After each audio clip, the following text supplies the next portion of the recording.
What's going on, people? Back here with another video, and it is April and it's been a while since I've done my vlogs, and for good reason as well, really, and I'm about to tell you why right now.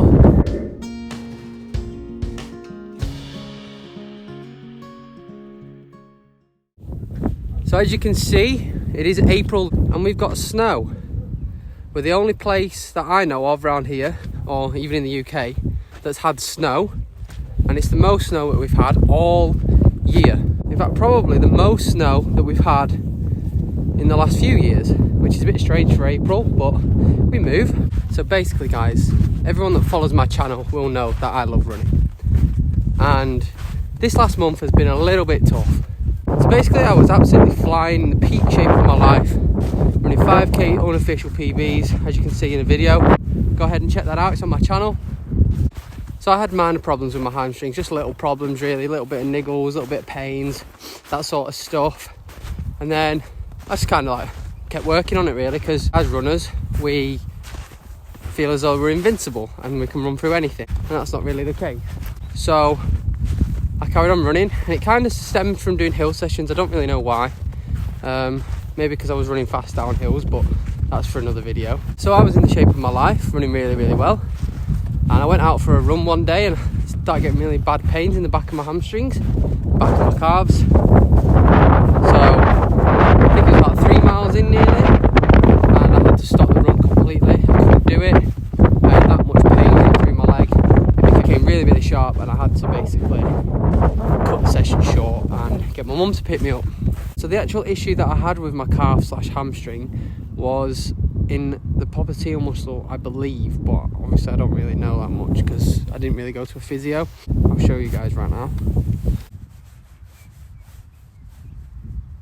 I'm not the only person that's been going through this at the moment. Everyone that I know that's been absolutely smashing trainings also had kind of like a similar thing to me, and it's just the body trying to get used to all the things that you've done, and I kind of use that injury as a way to kind of give myself a little bit of time back from all the training I've been doing, because I've been smashing the mileage, and I just thought, you know what, I'll try it, give it a bit of time, and then come back stronger, put some time into the hamstring at a later date and just see how things were. So I kind of used that time to build myself back up and get back into training and kind of like work on things I had been lacking, like the strength conditioning and stuff and stretches and things like that, just whilst I was kind of like letting my leg kind of heal, because I thought maybe, you know, it's going to affect how I'm running in the future, and I'd rather be out for a short term than be out for a long term. So I thought, okay, we'll take some time out and we'll just kind of see where it goes from there really. So I took 3 or 4 days off, and I thought, right, okay, I'll go and get out for a run and kind of see how I feel, and because I felt all right, my hamstring wasn't hurting as much anymore, so that was a big bonus. So I went out for a run and I felt a little bit tired. Obviously when you've had a few days off, body's like, oh okay, we're not used to doing this, so it takes a bit of warming up to see kind of like how your body reacts. The first day was fine, and then I ran the next day and I was literally like dead, and it was so strange. Like my heart rate was way higher than it was. I'll show you some comparisons between like now and then like 3 weeks ago compared to my heart rate. Oh, it was horrible. I couldn't even get 4 miles without feeling like I couldn't breathe, and like, yeah, it was tough. So because of that, I obviously had to take some time out, reevaluate and kind of see where we could go from there really, because I thought surely my leg with a little bit of like strength loss isn't going to cause that much damage to my fitness. But honestly, I was absolutely dead. Like I literally couldn't even break 7-minute 30 miling, and like literally the week before I was running 5:20s for like 10k and stuff. So I took myself to the doctors and had a couple of tests, and everything came back fine. Blood test came back fine. The only thing that was a bit of a problem was my blood pressure was a little bit high for kind of like my fitness level, so they were a little bit concerned about that, but nothing like major. They basically stuck me on an inhaler, and the inhaler I'm on now, but I don't really need to use it now because I'm kind of like getting back to it now. So since then I have had a couple of harder runs, couple of harder efforts. I haven't done any sessions as such. I haven't really put myself through that sort of intensity yet. I'm not on the inhaler at the moment. I'm doing okay. I did use it for a couple of days and I did feel the benefit, but I think my body's now catching up. And after doing a little bit of research on the whole issue, I figured that it was probably overtraining and my body just needed the time to kind of recover, because obviously as runners you want to run as much mileage and you want to get as fit as possible, as fast as possible, and it's not normally the case. Your body doesn't. My body just didn't want to let me know that it needed a rest, and the day I got injured, it kind of said, right, okay, you need that. So that was a big learning point, and that's something I've kind of really tried to put back into my training plan. And your body knows when it needs to stop, and I've kind of used that now, and I'm back up to running 38 miles this week, which is good.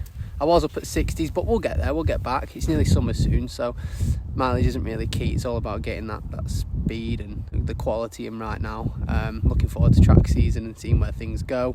I'm kind of just hoping that all this snow disappears relatively soon, because I don't enjoy running on it, and if I've got a hamstring problem, if I slip, it could be me done again. So I'm just hoping that it all goes away. I did get a nice video of the snow falling last night at like 1 o'clock in the morning, so I'm going to put that into the YouTube video as well, so you'll see that at some point.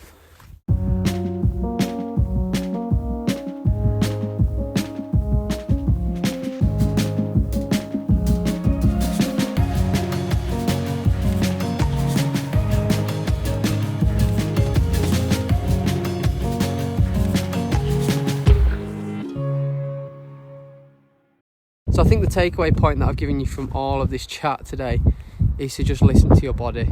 I unfortunately didn't have any notice of my body not being able to cope with what was going on. My injury helped me understand that, but my body I didn't get ill, I didn't get fatigued, I didn't have any signs of my body not wanting to run, and that was the strange thing, and that's why I kind of went to the doctor. So I've recently had the COVID Pfizer vaccine, and there has been a lot of links recently, not with the Pfizer vaccine, but with the other vaccines like AstraZeneca, that they are causing blood clots. So I wanted to make myself sure that it wasn't going to be one of them, so I took myself to the doctors and that was all cleared. So that was good. That was a positive that I could take. But it's actually so important to listen to your body when it gets tired. Like, such a shock to your body when you can't run anymore. Like, I was running with my friend and he was running like 8 miles, and he doesn't even run that much anymore, and I couldn't even run 4 miles without being like really out of breath. So yeah, it was a little bit worrying, but we're back on the right track now. Probably going to get some more videos coming out soon, hopefully when all this snow's going. It is melting pretty quick, to be fair. This week I have managed to get in some good miles. I did an 11 miler this morning, felt really good. Over the tops, obviously you can see that it's snowy, so it was a little bit tough, but it was a really good run. It's the longest run I've done since I had my problem, so we're on the right path. Managed 6:48 pace, I think it was. I've just stepped in a really big puddle and my foot is soaking.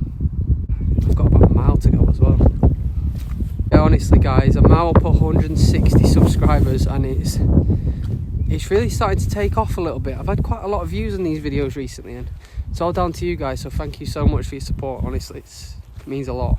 So we'll go into a little bit of my method of coping with the injuries that I had and the problems that were going on with my body. Basically, I just took myself out for walks. Get out on as many walks as you can. That can be your alternate exercise. No, it might not be competitive, but that's your other way of doing it. I did find that often when I saw people running on like Instagram and Facebook and YouTube and Strava, that I'd get a little bit like upset about it, because obviously I wanted to be out there, I wanted to get out and train, and I couldn't, and my body just wouldn't let me. No matter how much I tried, no matter how much I rested, no matter how much I ate, my body would not let me run. And I think with that you've got your own coping mechanism. So I kind of closed Strava for a little while. Every running post that came up, I just kind of swiped past it because I didn't want to see it. But yeah, don't let yourself get over worried about it, because you will come back stronger. And I found that in my running, I might have put all that mileage in, but at the end of the day, my body's still going to be able to cope with it. And I've started running again now, and I feel really strong from all the mileage. The speed's not there, but the mileage is definitely there, and I do feel that strength coming through every now and then. And you won't lose it, you'll get it back. Can we appreciate how good it looks out here?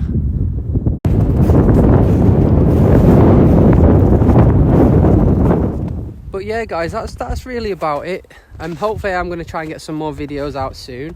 Get a bit more training, especially coming into my prime time of season. 800 metres, 1500. Really excited for the track season now. Going to listen to my body a lot better than I have done recently, and that's absolutely vital. if you want to be good, you need to listen to your body. If you're tired, just take a day off. It's not gonna harm you. So yeah, that's kind of a bit of a lowdown really. I am gonna carry on smashing out these videos at some point soon. I just need to get back to a solid fitness, and then we should be cracking again. So guys, thank you so much for watching. That is the end of the video. I know it's been short and sweet, but kind of just wanted to give you a bit of an update on kind of like what's going on with my training, and to assure you guys that we are back on the right path. We are starting to feel good again, and yeah, I'm enjoying my running again now, and my heart rate's coming down, and everything seems to be running better now. So if you could give this video a like, a subscribe and a comment, that'd be really, really helpful. And yeah, just thank you for all the support really, guys. So take care and have a great day.